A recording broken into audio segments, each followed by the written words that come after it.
Coming up on In the Life, it's on the road to big city politics and small town culture, with stops from San Francisco to Montana to Missouri.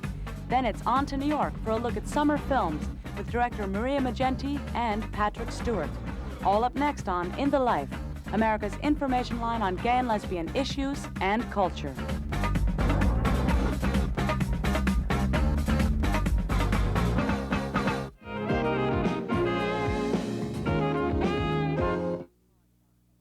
In the Life is funded in part by the H. Van Ameringen Foundation. Additional support provided by Jeffrey B. Soroff, Eldon W. Tamblin, and In the Life members nationwide. In the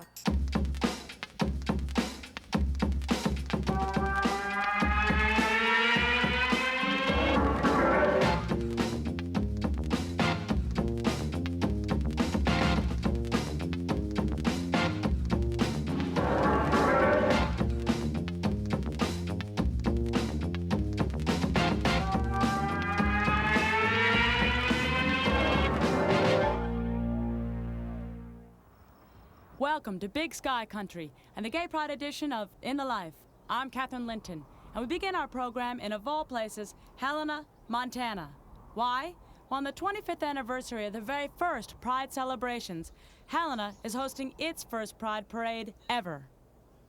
This summer, in over 200 cities, large and small, as many as 6 million lesbians and gays will openly celebrate gay pride, something that was inconceivable a quarter century ago at what was then called the Christopher Street Liberation Day Parade. In June 1970, lesbians and gay men marched in New York, Los Angeles, San Francisco, and Chicago to commemorate the Stonewall Rebellion. New York City's Christopher Street Liberation Day Parade was by far the largest, with over 2,000 marchers. Flamboyant, irreverent, and unapologetic, it reflected a bolder lesbian and gay activism let loose by Stonewall.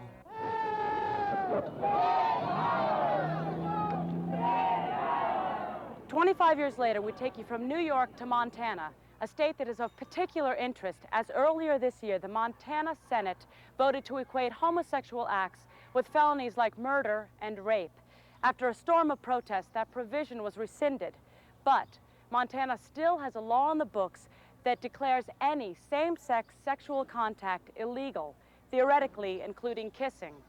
It's clear now that organizers use gay pride marches and events like this one to focus on the major issues that lesbians and gays live with throughout the year. It is very hard for people to come out and march today. We've tried to make it as safe as possible, but the word is out that this is a gay parade, so a lot of people will not march because of that fact. Montana, unfortunately, is becoming known in some circles as the hate state. The sodomy law, so-called sodomy law in Montana, allows them to have anger, hatred, abuse of gay, lesbian, bisexual people.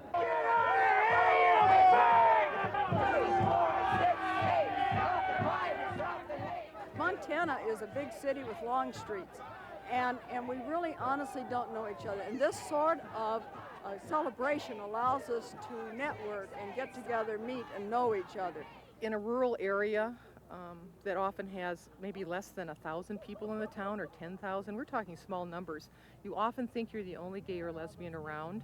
You also don't have access to good information about sexual orientation. You don't have that cultural awareness that happens in the big cities. When you're here in a rural area of the country, you realize how vulnerable you are, and every move that you make is watched and looked at. Do you feel like this Pride Parade has any effect on the community? You bet it will. And if there's not people like me coming down here trying to straighten things out like this, then this whole town's going to be like this. And that's what I say ain't right.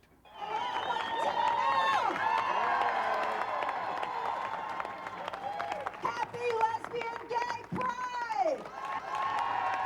Paradoxically, in a rural area, it's sometimes easier to organize because, yes, we have 190,000 square miles in Montana, but we also know everybody in the state. I mean, we have these networks that talk to each other. I think the problem is that gays and lesbians are still afraid to come out of the closet, but for those of us who are out, we're very tight. We have a chain that weaves all through the mountains and the plains of Montana. I'm so glad to be here in the great state of Montana. We've been worried about you. Yes, thank you. Yes. We've been worried about you. When they said, we want you to do some comedy here, I said, you need a USO tour. Because out here in Montana, where there are 850,000 people, you can't hide. No. You can't hide, and it takes a special degree of courage to come out where you are. As a teacher, I haven't been able to get out of the closet, and so I haven't been able to express myself. I've had to be in the closet in Montana. And so I retired Thursday, and I'm really glad to be out of that closet and say, hey, I am what I am. Hand in hand we'll stand together, proud and free. Underneath the rainbow. My lover is not out and is in a job that he doesn't feel comfortable in being out. It's also a little frightening. My daughter is very open about having a gay parent, but I still have concerns about her and how my being out is going to affect her. But she has a real positive attitude about it, so we decided not to worry about it, and we had a great time. It's hard for me to come out today. It's hard for me to be here right now because I'm not out to my family, and I guess maybe I am now. Stay with us as over the next hour we explore how gay culture and communities continue to mature in cities big and small. From the American frontier, where visible gay pride is something new, to a city where even the street isn't straight. Yes, we're in San Francisco. For lesbians and gays, this is Mecca. San Francisco, open your golden gates, you let no stranger wait outside your door. San Francisco. For more than 20 years, it's been a must-see for tourists and locals, straight and gay. The crazy characters, the political humor, and, well, those hats. It's Beach Blanket Babylon, and it's as good a place as any to begin our visit. But who's kidding whom? When lesbians and gays making their first trip to San Francisco think of Babylon, they probably picture a different stage. You guessed it, the Castro.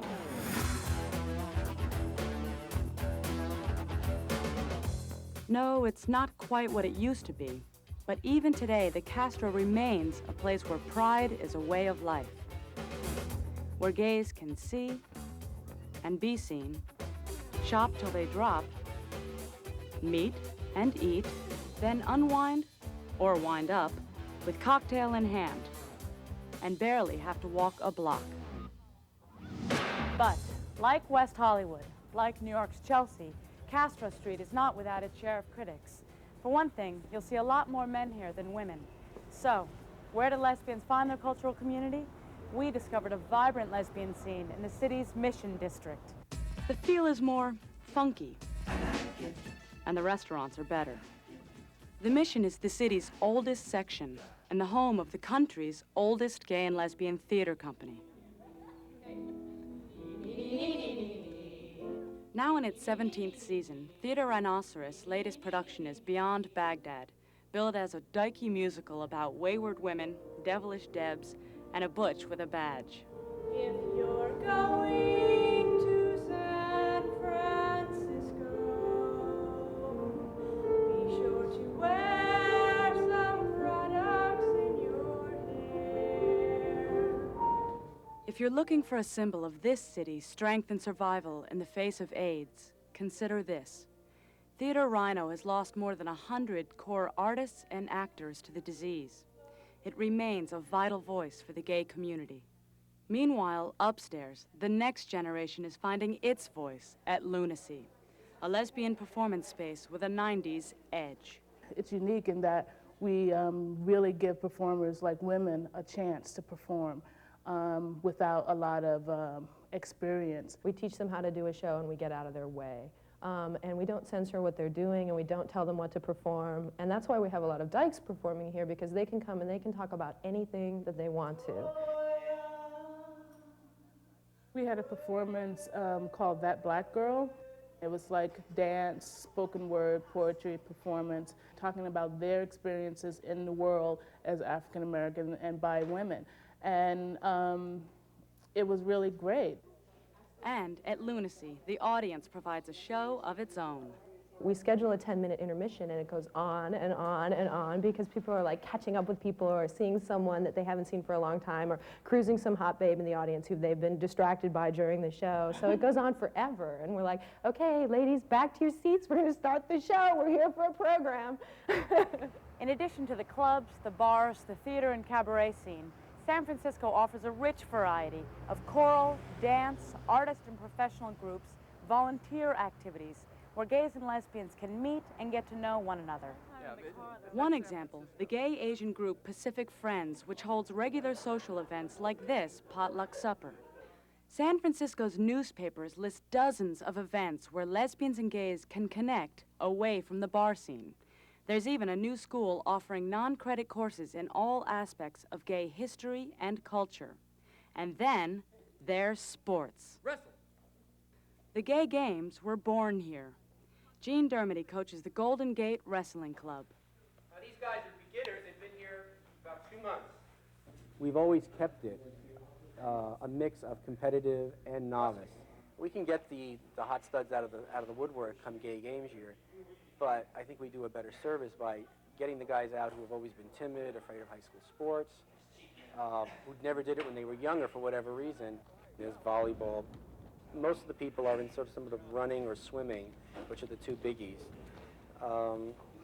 But there's everything. We have martial arts, table tennis, you name it.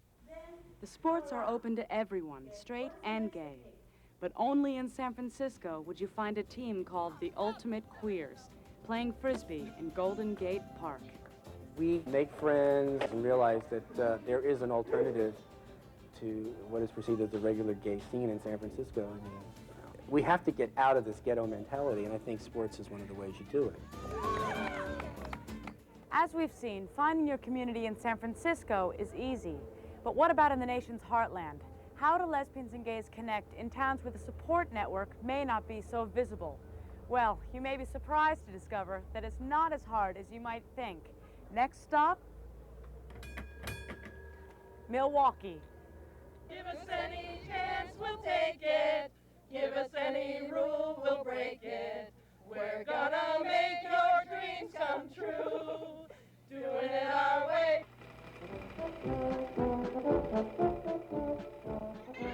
Milwaukee is known for its beer, like Wisconsin is for its cheese. But the people who live here, including a large population of gays and lesbians, want to say, wait a minute, that's not all there is. In fact, Wisconsin is often called the gay rights state, having been the first to pass a statewide gay rights statute. I think the big thing that people think that you're going to come to a community like this and there isn't going to be as much happening, whether it's gay lifestyle or the arts. We're involved in the arts, so how can you come to leave New York, Broadway and all of that, and come and try and do theater in Milwaukee? Michael and Ray, both actors and directors, moved to Milwaukee after having lived in San Francisco and New York. Together for 11 years, the two spoke to us in Milwaukee's Cabot Theater about their art and Milwaukee's gay community. I do feel like through both of us, through our art, we're trying to contribute to the gay community in some way and say something that's going on inside of us. You don't want to just be stamped as a gay artist, though, either, because it sort of limits you here in a town this size. There's a real arts community here, too. You feel supported. You don't feel like you're competing all the time with everybody. There's much more give and take. People are more generous. Don't have to wait online all the time. Right. For everything. In Bank New York, tellers you wait are nice online. to you. And remember you. You go back to the same bank teller. And They remember you. they remember me. They don't remember him. No. There's enough of a gay community you don't feel like you're the token gay couple in town, which I would fear if I went much smaller. Yeah. Just a small town would really probably fulfill all those fears that I sort of had when we were moving to Milwaukee and thinking, oh, it's not going to have what San Francisco or New York had in terms of seeing movies and being able to buy stuff and seeing gay people, which were all dispelled once we got here, because there is a gay community here. So We joined a gay bowling league in town. That was fun just to get out, and you meet so many various type of people, whether they're men or women or straight people, and it was nice to see the mixture all within that league. Yeah, the bowling league in Madison that we were involved in was called the Betty Davis Bowlers.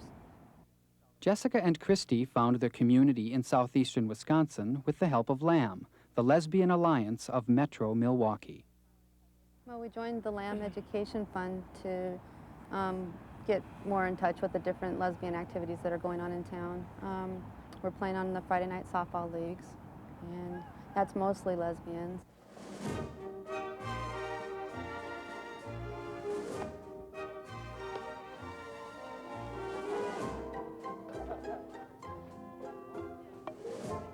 I happen to be the coach this year of the LAM team.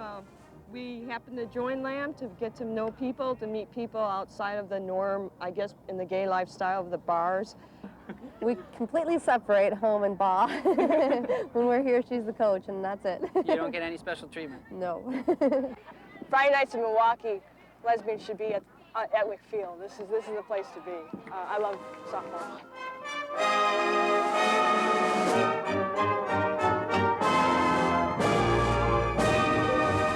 Actually, I don't play softball. I come She to support watches. her. She watches. I don't know. I would think that any softball games, any leagues that you have with women are going to comprise of lesbians on the team. It's just we enjoy this game. We've just always played it. In any athletic event, you're going to have lesbians playing. While many of the players here were eager to speak to In the Life, a number of these women absolutely did not want to be caught on camera. My reaction about the teams and individuals not wanting to be filmed for this show is certainly a lack of education within the city, and it shows distrust among the gay community, I think. This city has a lot of education to do, and this is certainly a way to do that, is people just need to voice. You need to voice and let people know that we're just normal people. We're not out to do any harm. We just want to live our lives. The lesbian community has a lot to offer here in Milwaukee, so I stayed. Softball is only a part of it. Make our dreams come true for me and you.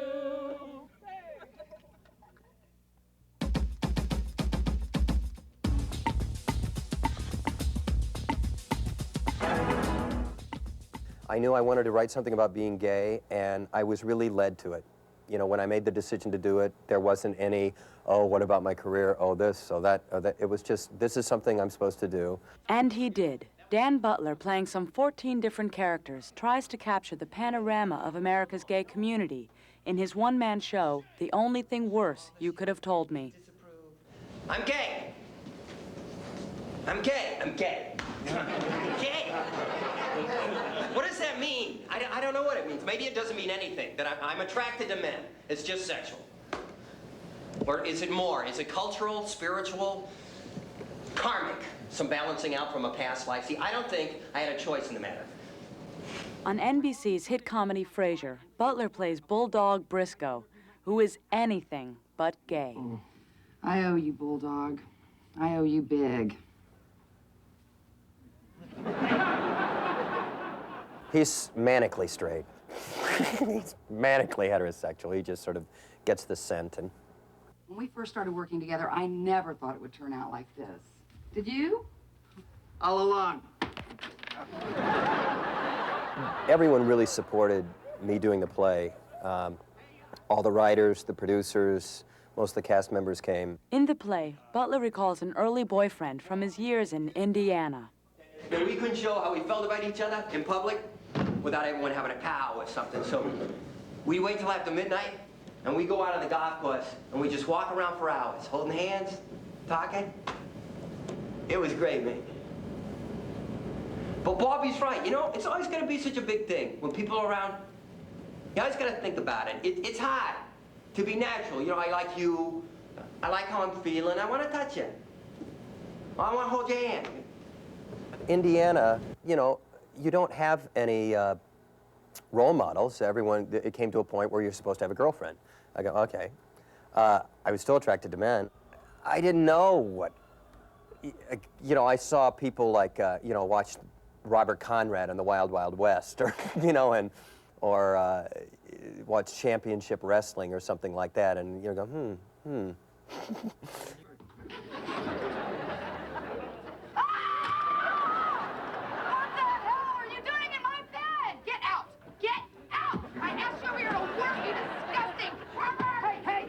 You're gonna have to slow down.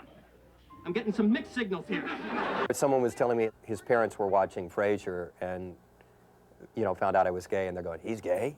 You know, and anything that mixes up people's perceptions of something. It's fun. It's fun. Why be so serious about it? I'm listening.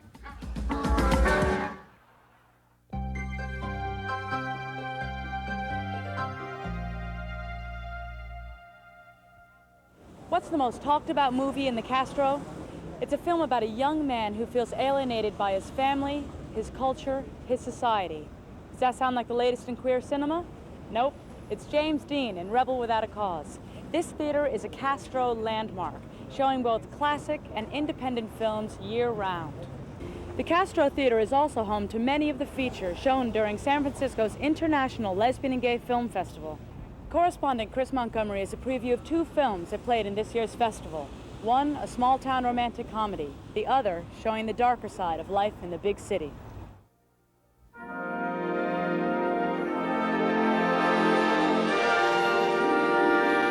Maria Maggenti's debut feature film, The Incredibly True Adventures of Two Girls in Love, will be released this summer by Fine Line Features. The film is a funny and wonderful portrayal of the universal experience of one's first love, and its success as a motion picture will bring young lesbian love to movie theaters across America. Hey, don't you go to Wallace High School? You mean Wallace Prison? Barely. Well, then I'll see you at school. Randy Dean. You know, like his in James Dean? Oh. He's my uncle. Really? Just kidding. This story chose me because I also had an experience of falling in love for the first time with another girl, which was comic and tragic the way things are when you're 17. There were a lot of women from the independent film community in New York who read the script, many of them working professionals, and they really wanted to do a project that had to do with women. They loved the script. So we got a lot of really top-notch people to work for us for nothing. Nobody was getting paid. The other thing is we were giving everyone a chance to move one level up in their career. And this was a great opportunity for people who had been, let's say, an art director wanted to become a production designer to work on a feature film. And that's how we found everyone. Thanks for the lift. Did you mean that about being with a married woman? It was very inspiring for me as a first-time director to have so many wonderful people involved and to be surrounded by so much excellent female energy, and there really was excellent female energy on that shoot. It was good. It's good for my actresses, too. I don't want to shock you or anything, but I really want to hold your hand right now. I mean, I wanted to hold your hand all day. One of the hardest things about doing a film like this is people come to it with extraordinary expectations about me as a filmmaker and about my actors and about what this film needs to do for our community. No one filmmaker can answer all of our questions about who we are or tell every story that we need to have told.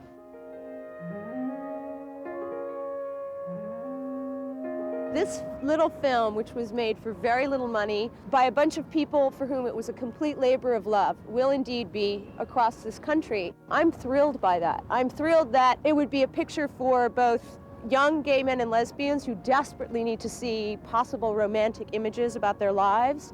I feel very, very grateful, very lucky to be at this historical moment having done this film, and I hope that people really like it. Also out this summer, Later. Love and Human Remains, a dark urban comedy which centers around David, an openly gay actor turned waiter played by Chicago Hope's Thomas Gibson. You're gay, huh? Not professionally. Gay's cool. I'm glad you approve. He's sort of the one that everybody knows. And it's basically a story of these 6 or 7 people ranging in age from 18 to 30-ish. One of the things I'm proudest of with the movie is that the main character is gay and he's not dying of AIDS and he's not dealing with his sexuality. So, Candy tells me you're a lesbian. David, that's right. I'm queer myself. I know. My character Jerry is a young woman who's a lesbian, who's a teacher in an elementary school, and she's kind of lonely in a new city, and there is a truth, I think, in the character of Jerry, is that some people, yes, are lonely, and some people really want to be with someone, and they act in strange ways when they fall in love. I think I'm in love with you. Oh. Canadian director Denis Arcand's last film was the Oscar-nominated Jesus of Montreal. We asked what attracted him to Love and Human Remains. The search for love. To me, this was what was the gist of this story. It was 6 people in a city looking for love in the wrong places, but still looking for love. Maybe I'd have better luck with women. I don't know, Candy. I can't see you as a dyke. Please, I'd be a lesbian. Part of the urban menace of the film is a serial killer who preys on women, sure to stir controversy with gays and lesbians. And it's another reality in the world that, you know, mostly it is men who rape and kill, and it's usually women. I think there are some really provocative statements that are brought up that are designed to get people talking about these issues after they leave the theater. Some people are freaked out by gays and lesbians. Well, some people wear polyester.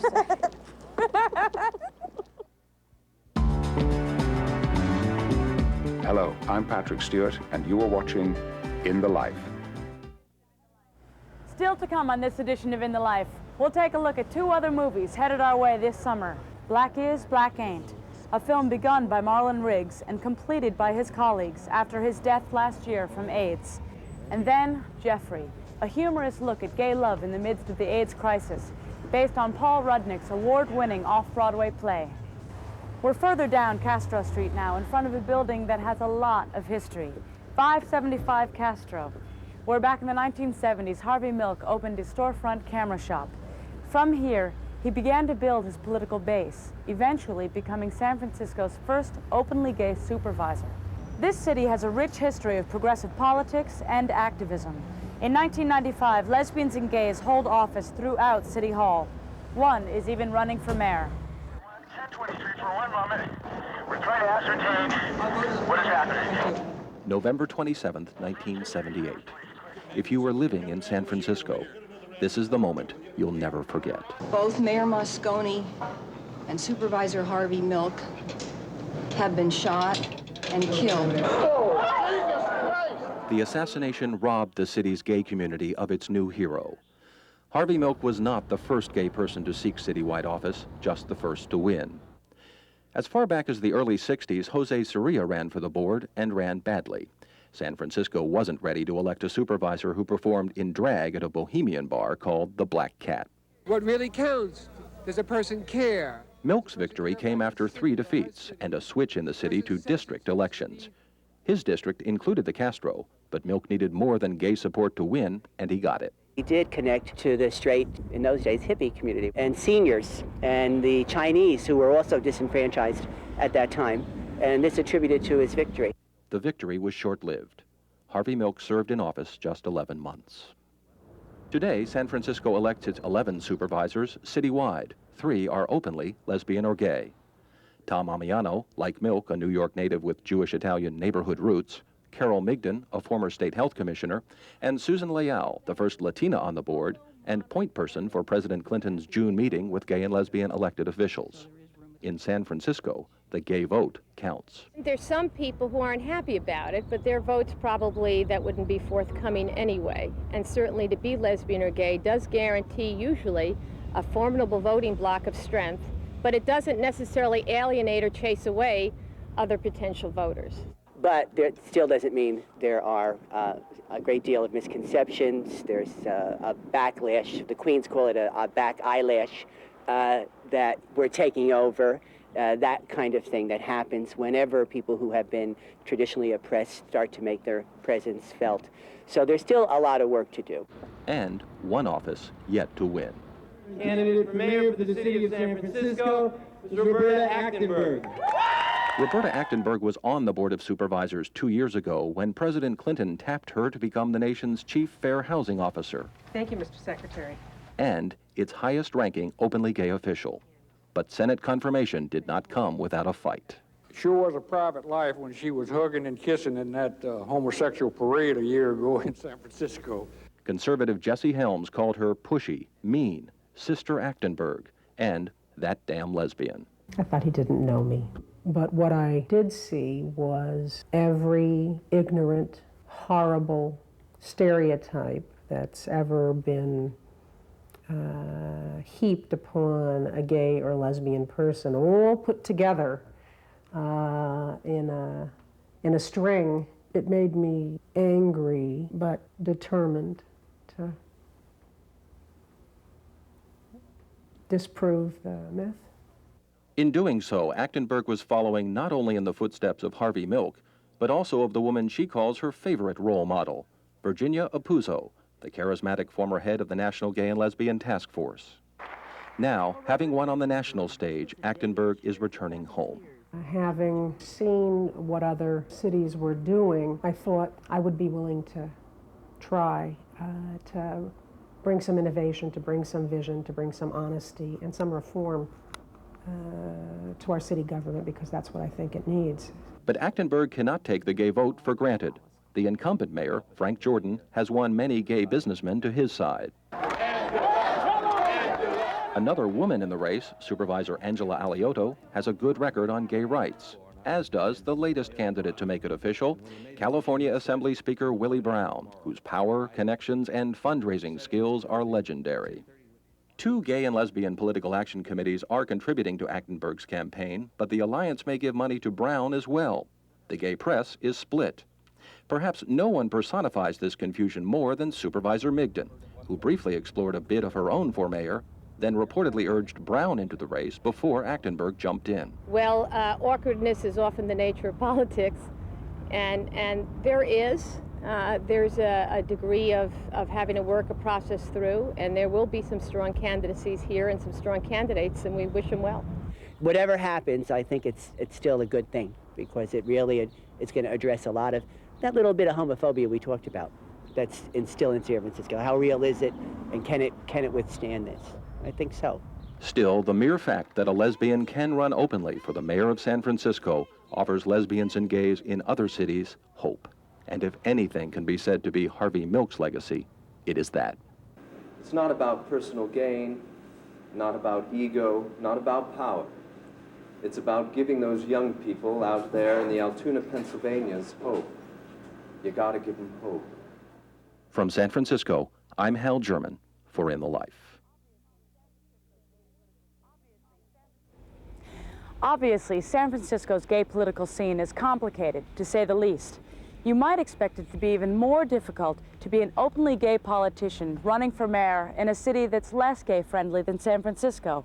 But we have a surprise for you, as author Neil Miller found in the tiny town of Bunston, Missouri.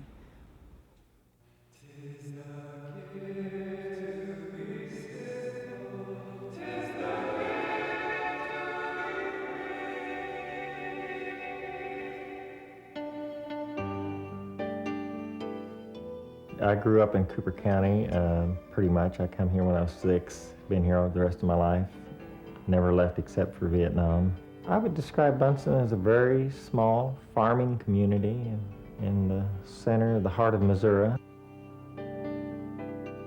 I knew I was gay probably at the age of 12.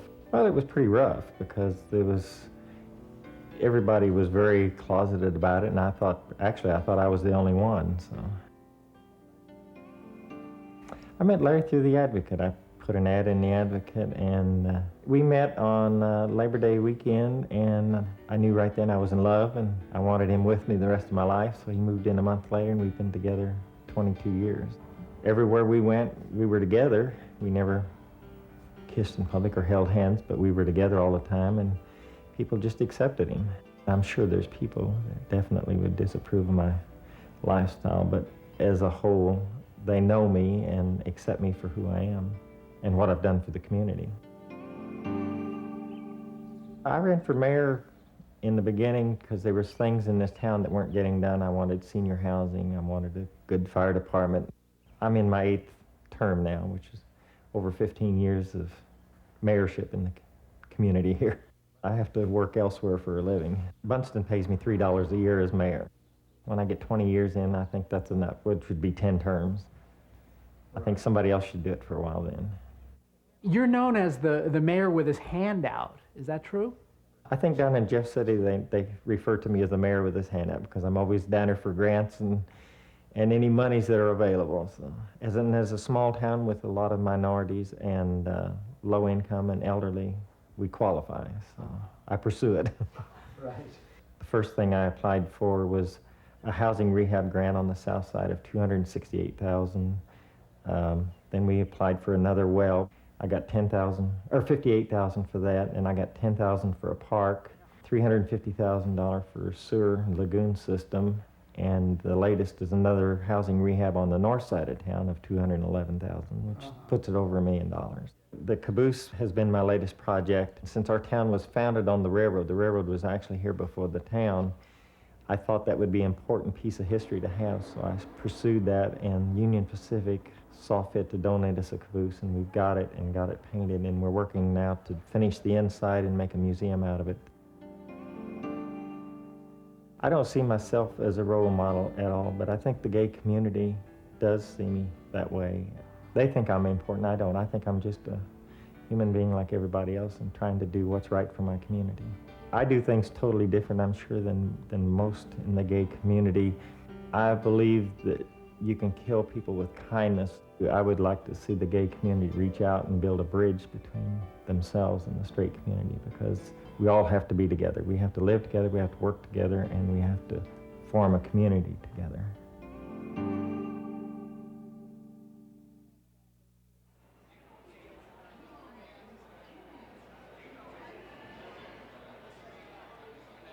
A year and a half ago, I moved to Columbus, Ohio, and that's where I live now. Why? Why are you asking me that? It's like gay people and cows. It's just like lots of gay people. It's a major, huge community. Great big, huge bars. New York doesn't even have the kind of bars that you have in Columbus, but you can't get a decent bagel. These are the things you give up.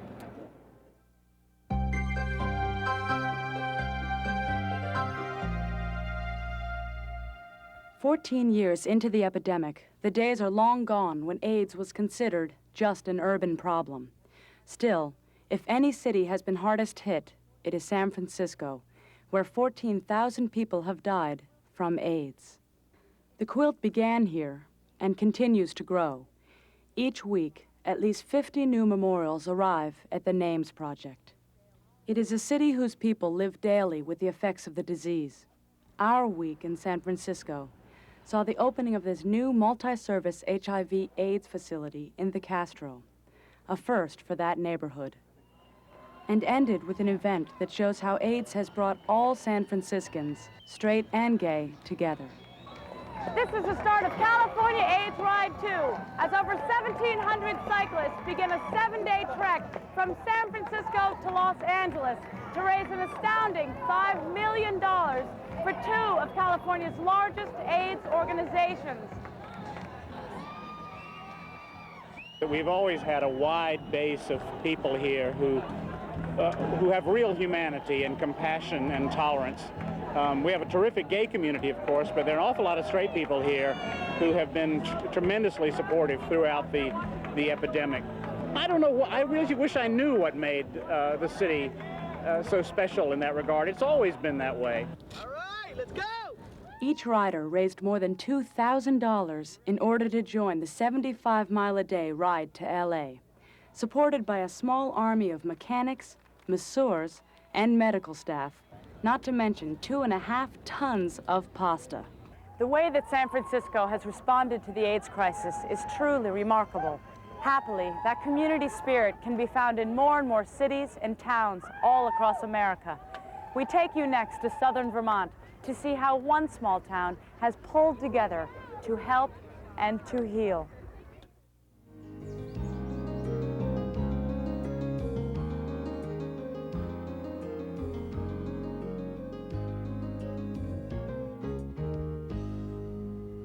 Historically, New England has been known for its pioneer spirit, and here in Brattleboro, Vermont, that spirit has risen to meet a new challenge.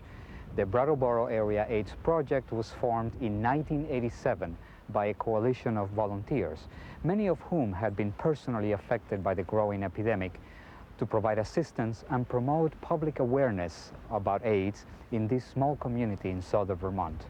There was a group of people in the community who could see that the AIDS epidemic was coming here. They had the vision to want to be proactive about it and not to get stuck in the ways that many metropolitan areas got stuck with being overwhelmed before any kinds of services got put into place. And they also had the vision to understand that this needed to be a grassroots, community-based effort in a small town. That's really how you need to go about it, and that has served us well over the years. With a staff of only 8 full-timers, the project relies heavily on a pool of over 125 volunteers, trained to give clients more personalized treatment than would be available in most urban settings.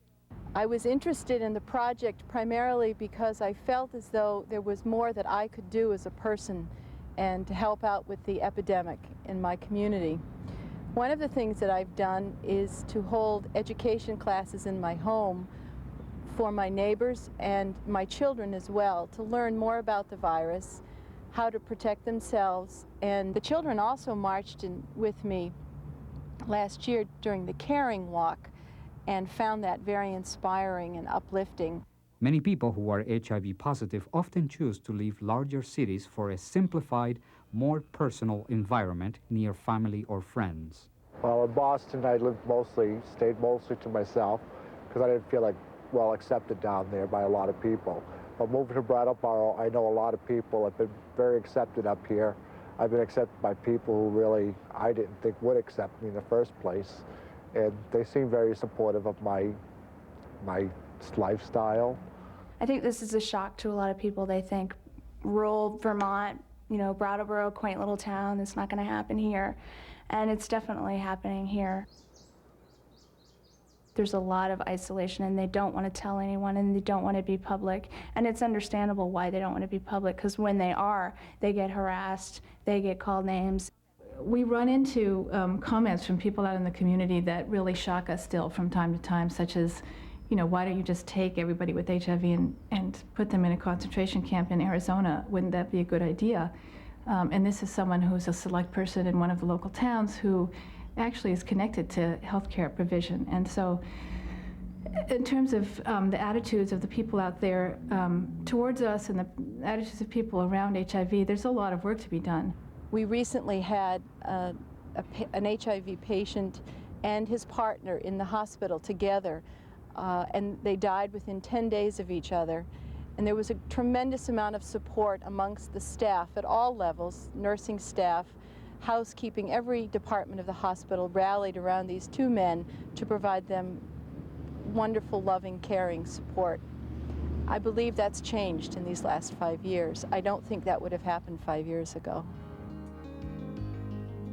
The Brattleboro Area AIDS Project is a prime example of how the needs of a small community can be met through a concerned grassroots effort over a time when most government agencies and the greater public at large were in denial about the growing AIDS epidemic.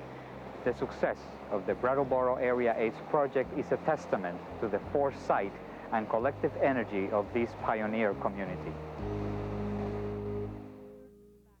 The AIDS crisis serves as a backdrop for 2 films slated for release this summer. One has already been premiered here in San Francisco, and correspondent Darius Tahaz is here with us now to give us a preview. Katherine, one of the films is a comedy. The other, a very personal documentary. Both are guaranteed to get people talking. We begin with Black Is, Black Ain't, the final film by Marlon Riggs, the Bay Area filmmaker who died last year of AIDS, and who actually filmed part of it from his hospital bed. In the film, Riggs asks some provocative questions about what it means to be black, and in his case, black and gay in America today. Black is, black ain't, black is, black is, black ain't, black is, black is, black ain't. I am black, female, Catholic, colored, Negro, African American. So it is all those things together. All of those words, when we took them into our own culture, became, I think, affirmations of who we are, rather than ways by which society at large put us down.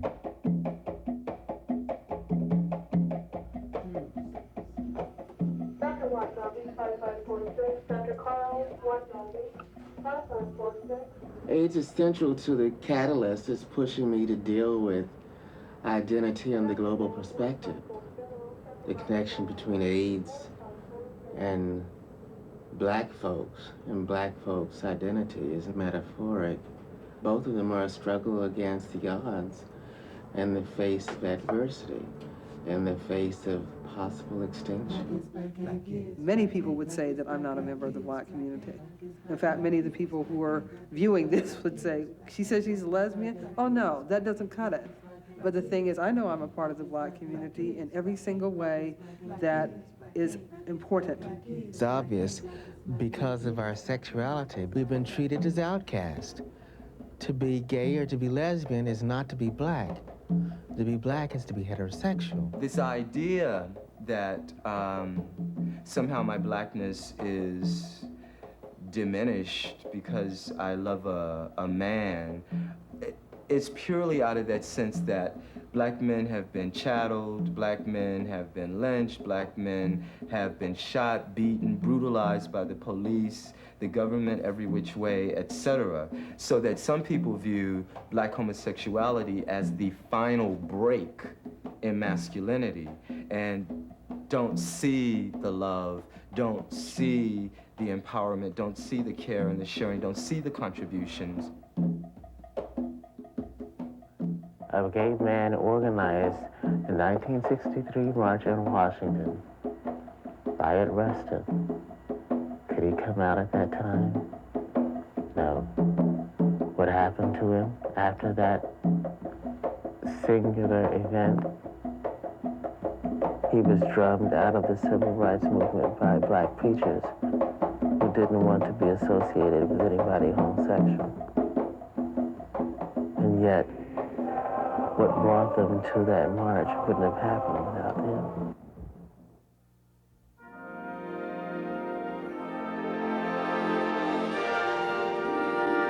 Also opening this summer is the eagerly awaited film adaptation of the stage play, Jeffrey, written by Paul Rudnick. The story is about a gay man who decides to give up sex in response to the AIDS crisis and the insanity of romance in our times. This sex thing has got completely out of hand. Dad, I've stopped having sex. Steven Weber of TV's Wings plays Jeffrey. His best friend is played by the man best known as Star Trek's Captain Jean-Luc Picard, Patrick Stewart. I read Paul Rudnick's screenplay while I was on location for Star Trek Generations, the most recent movie. And I literally read it on the top of a 500 pinnacle of rock in the middle of the Nevada desert. So I first encountered the character of Sterling and Paul's language while I was in fact wearing my Captain Picard uniform. Accepting a gay role was not an issue for Patrick, but the mechanics of playing one was a different story. There were certain little barriers that had to be gone through, little inbuilt prejudices. Yeah, let's give them their real name.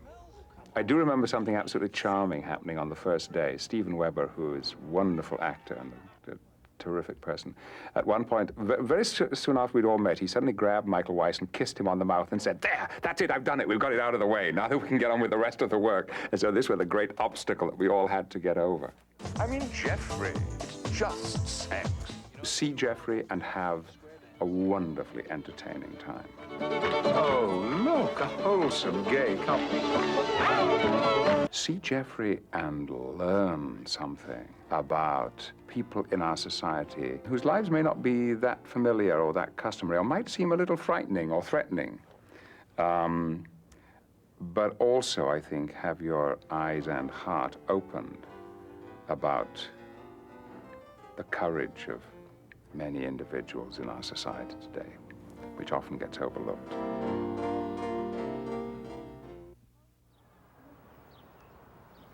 What is perhaps most striking, 25 years after the very first Pride celebrations, is that gay pride is not just a big city phenomenon, be it in Montana, Milwaukee, Bunston, or Brattleboro, or as I discovered, in my hometown of Westport, Connecticut.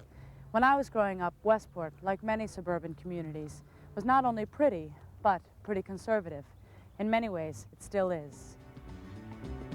Then, as now, people moved here, if anything, to get away from the city and to pursue the American dream.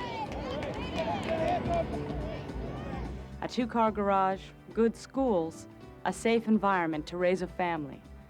As a teenager at Stapes High School, I was, if anything, a typical suburban kid, acting in plays, playing sports, even performing the role of class speaker. My Jordache jeans and I thought we were very cool. But what looked to many as a well-adjusted kid was a teenager who didn't quite fit in, and who, in the safety of the suburbs, somehow didn't feel safe exploring her questions or her feelings. 10 years later, however, a teenager walking these same halls has some options I never did. There are role models, and there are people who can listen and understand. Right here at Stapes High School, the man who was our school coach turned out to be the town's most visible activist by writing a book and inspiring people to talk about gay issues, whether in the school paper or in a group he helped form, the Staples Gay-Straight Alliance. The Gay-Straight Alliance started as a result of several things happening at once. I was in the midst of writing a book on gay and lesbian issues in America's schools. I was realizing that it was time for me to come out at the high school to provide a role model, not just for the athletes that I was coaching, the 1 or 2 each year who may be gay, but the 16 or 18 who are straight and need a gay role model.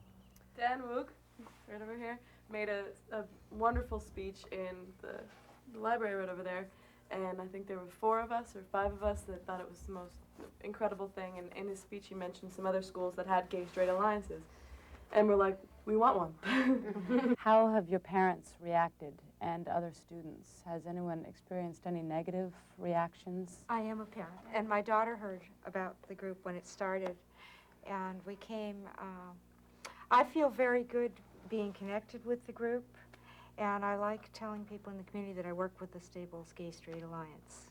My dad's just the teeniest bit homophobic, you know. He won't like come up to your face and be like faggot or anything. But he's more, I think, uncomfortable with the subject. I was out last year, and just being a freshman, I was still intimidated to come, you know? I mean, it's really hard to, there's a whole other social thing that you're afraid of really making that commitment and of letting people see you walk through that door. We are sure that there are kids in this school who are gay or lesbian who will never come to this group. Absolutely. Do you think you would have? I know some of them. I think, you know, to be honest, I don't, given the climate that it was, probably not. You know, given the climate that there was and just fear. I think kids are talking about issues now, and I think teachers are talking about issues that nobody spoke about before. And kids are more comfortable with speaking out against bigotry of any kind because of this group. People can look at this group and there's not one type of person here. There's not one stereotype of this, that, or the other thing. And someone who I may have never talked to before will walk across the cafeteria and get called a dyke or a fag or whatever, and then I will be able to stand up for them and say, that's not right. You know, and that, I think, is the power of this group, is that, like, and the person may be surprised, may be like, oh, wow, you're going to stand up for them. You know, you're going to stand up for them, and they don't see the connection, but that's the connection of this group. Looking back, 10 years, even 25 years may not seem like a lot of time, but for lesbians and gays, much has changed. From my hometown to yours, from all of us at In the Life, thanks for watching, and we'll see you next time. San Francisco, open your golden gates.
In the Life is funded in part by the H. Van Ameringen Foundation.